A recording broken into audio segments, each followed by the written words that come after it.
Hello girls, I hope you are all doing well indoors and you are all in good health by God's grace. I hope one day all this fear, all this panic and this crisis will be over by the grace of God, and once again we will be in the school in our respective classrooms. But for now, I'm here to carry forward our English syllabus. I will deal with English grammar today, and my topic will be participle. So before going into the participle in detail, I would like to tell you something about the verbs. Now, a verb in English language can be categorized into two ways. Number one is, a verb can be classified into two, main verbs and auxiliary verbs. But secondly, a verb can be categorized into two other classifications also. That is, finite verb and non-finite verbs. Now, before going into the detailed analysis of non-finite verb, let me tell you something about finite verb. As you know, girls, that in a sentence in English language, most of the times we find a verb that has a direct relationship with the subject. That means there is a perfect balance between the verb and the subject in a particular sentence. And that relationship or that balance is maintained by three parameters. Number one is tense. As you know that there are three tenses in the English language: present tense, past tense and future tense. Number second parameter is person. First person, second person and third person. And number three is number, and we have two numbers in English language: singular number and plural number. Now, let us go in the detailed analysis of non-finite verbs. As I told you just now that a finite verb has a relationship between a verb and the subject in a particular sentence, and that is governed by three parameters. But in contradiction to that, in non-finite verb category, the verb does not have a relationship with the subject directly. That means this relationship between the verb and the subject is not governed by those three parameters. For example, tense, person and number. So let us understand this with the help of two examples. Example number one is, I found her office at a walking distance. Now you can see that there are two verbs in this sentence, found and walking. But still, there is a difference between these two verbs. Let us find out the difference. I found her office. Found is the main verb in this sentence. And see, the verb found is the past tense of the base verb find, and governed by the tense, as I told you. And that is why that is a finite verb. Whereas the other example of the verb in this sentence is walking. See, this is a non-finite verb because this is not governed by tense, person or number. Let us see the second example. Rahim will find his office to a walking distance. Will find means the future tense of the base verb find. That is why this is the main verb in this sentence, whereas walking is a non-finite verb as it is not governed by tense, person or number. So I hope you have understood clearly what is a non-finite verb. Now I shall deal with non-finite verbs once again, as they are used as a noun, an adjective and an adverb. Let us find some examples. For example, running is a good exercise. As we know it, running is a good exercise. And running is a verb. That is, run plus the ing form of the verb. It is a verb that is very clear to understand. And it is the subject in this sentence. And it is the noun. So, you can find it that a verb is working as a noun in this sentence. Is that clear to you, girls? Number 2 is it can be used in an adjective also. For example, the sleeping cat is grey. What kind of cat is that? The cat is sleeping. It is saying something about the cat. And it is also a verb. It is very clear. Sleep plus the ing form of the verb. And it is saying something about the cat. That is, it is working as an adjective in the sentence. So you can see that a non-finite verb can be acting as an adjective in the sentence also. Now the third example is it can act as an adverb also in sentences. For example, Alia went to the UK to study. Alia went to the UK. Why did she go to the UK? She wanted to study. So study is working as an adverb here. And study is a verb.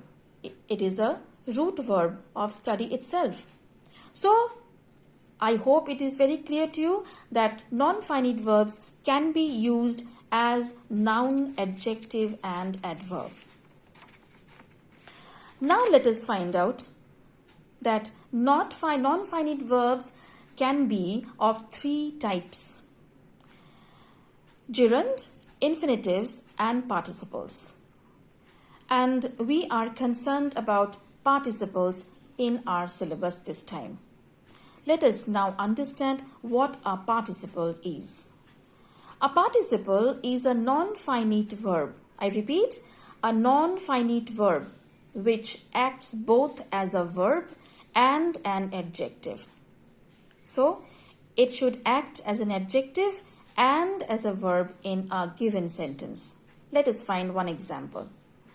Hearing the noise, the child woke up. Why did the child wake up? The child wake up hearing the noise. Not only the noise, but hearing the noise. So hearing is very easy to understand that hearing is a verb in the sentence because hear plus ing form of the verb. Okay, hearing. And it is acting as an adjective also. It qualifies the child. So, the word hearing qualifies the noun child as an adjective does. Again, it is formed from the verb hear. Therefore, the word hearing is both like a verb and an adjective. Such a word is known as participle. And participles are also known as verbal adjectives. I hope it is clear, girls. Now, let us go into the analysis of participles.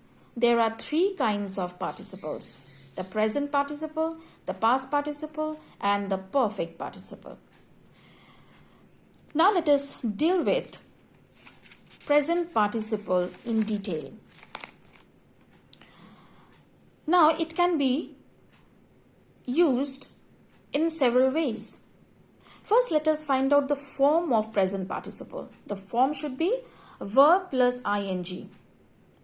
Okay, that is present participle. Let us find out. I really like this dancing doll. I really like. Like is the main verb and dancing is the non-finite verb, and of course it is the present participle plus adjective because it qualifies the noun doll. Number 2, I sold my working machine. Main verb is sold and working is acting in the sentence as an adjective of the noun machine, and it is a present participle as it is work plus ing. Secondly, it can be used. Let us find out the past participle also. Verbs third form plus ing. Adjective. For example, the broken glass cut her foot. Broken, past participle acting as a past participle. Break, past participle is broken, and it is acting as an adjective also of the noun glass. A tired man cannot be productive. A tired man. Man is the noun and tired is the adjective, and tired is the past participle form of tire. Thirdly, we have perfect participle. This can be of two types. One is having plus third form of the verb. Another is having been plus third form of the verb. Number one example is having finished my work, I took rest. Having finished. As I told you, having plus third form, this is in the active form. And secondly, having been deceived, the boy cried. This is in the passive form. Having been plus the third form of the verb deceive is deceived. Now let us go into the direct detailed analysis of present participle. Number one, to form continuous tense. That is very easy to understand. The girl is weeping. Weep plus ing. As an adjective, qualifying a noun that follows it. Barking dog seldom bite. Adjective is barking, dog is noun. It is working as an adjective. Thirdly, as an adjective in the subject complement position, after the verbs like be, seem, appear, etc. For example, the film is very interesting. Is the present form of be verb. Okay? And interesting is adjective. How is the film? The film is interesting. Number 4 is as an object complement placed after the object, noun or pronoun. Example, we saw the sun rising. Rising. The sun is noun, object complement. We saw the sun. Sun is here the object.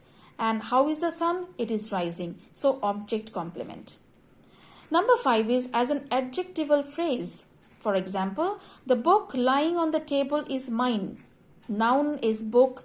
Lying on the table is a phrase and it qualifies the noun book. That is why it is an adjectival phrase. Number 6 is to express the earlier action in a sentence having two actions. For example, entering the room, she switched on the light. So there are two actions. Entering the room, she switched on the light. So the earlier action is entering the room. So entering is the participle in this sentence. Number 7 is as an absolute phrase. For example, it being a fine day, we went out for a picnic. How was the day? The day, it being a fine day. This is absolute phrase and it is here nominative clause. Then let us go into the detailed analysis of past participle. Number 1 is to form perfect tenses. For example, she has gone to school. They have done the work. So gone and done. These two are the past perfect tense of go. Past participle tense of go. Number 2 is as an adjective placed before the noun, it qualifies. For example, the defeated army fled. Adjective is defeated, army is the noun. So it is acting as an adjective. Defeated is the past participle. Number 3 is an adjective in the subject complement position after the verbs like, be, seem, appear, etc. For example, the man appeared hungry. Man is the subject, appeared is the verb, and hungry is the adjective. Number 4 is as an object complement placed after the object. For example, he kept me waiting. He kept me. Me is the object and waiting is acting as an object complement. So waiting is past participle in this sentence. Number 5, as an adjectival phrase generally put after the noun. Money collected easily has no worth. Money is the noun. Collected gives the sense of a phrase. So this is adjectival phrase. Number 6 is to express the earlier action in a sentence, having two actions. Beaten by the man, the dog ran away. So the two actions, beaten by the man, the dog ran away. So beaten here acts as the absolute phrase. And obviously, this is the past participle form of beat. Number 7 is as an absolute phrase, the sun having risen, the fog disappeared. The sun having risen is the absolute phrase and having risen is the past participle form of rise. Perfect participle. Let us see some examples. Having been examined, I came back. Having been examined. This is the passive form, having plus been plus third form. Number 2 is having completed the work, she went to her classroom. In the second sentence, the participle is in the active form, having plus third form of the verb. Now let us see some worked out examples, girls. She was talking too much. Talking, present participle as a verb. The film was so depressing. Depressing. This is obviously an adjective. Present participle as an adjective. I love the noise of falling rain. Falling rain. Rain is the noun in this sentence and falling is the adjective because it qualifies or modifies the noun rain and it is in present participle form. Number next is she is studying at home. This is present participle as a verb. It was a nicely written article. This is past participle as an adjective because it qualifies the noun article in this sentence. Let us see some more examples. I was really surprised when she saw me. Surprised. Surprised is a past participle form of surprise and it is acting as an adjective in the sentence. I was really surprised. What a terrifying dog. Present participle form of terrify and it is acting as an adjective. It qualifies the noun dog. Next example is the broken glasses were repaired. Broken. Broken is the past participle form of break and it acts as an adjective in the sentence and qualifies the noun glasses. Number 9. I saw them making noise. I saw them. Object complement. Present participle. Make plus ing. Okay. And it qualifies noise. Lastly, developing countries were given such opportunities. This is developing. Develop plus ing.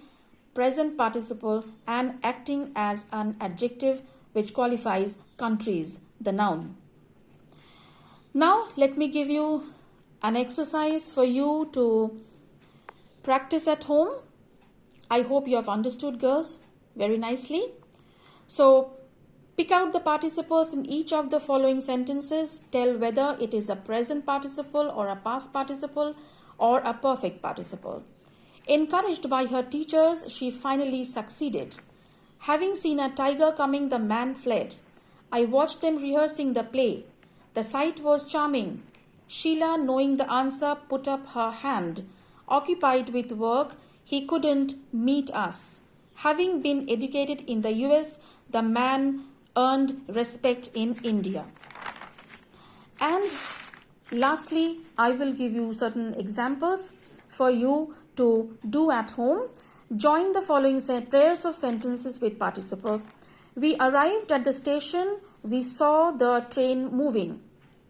Number 2. The cat is away. The mice will play. Number 3. She could not attend the school. She was ill. Number 4. Sham saw a snake in the grass. He ran in fear. Number 5. The sun had set. We stopped playing. Number 6. The thief saw the policeman coming. He decided to hide. Number 7. He was driven out of Myanmar. He settled down in India. Thank you, girls.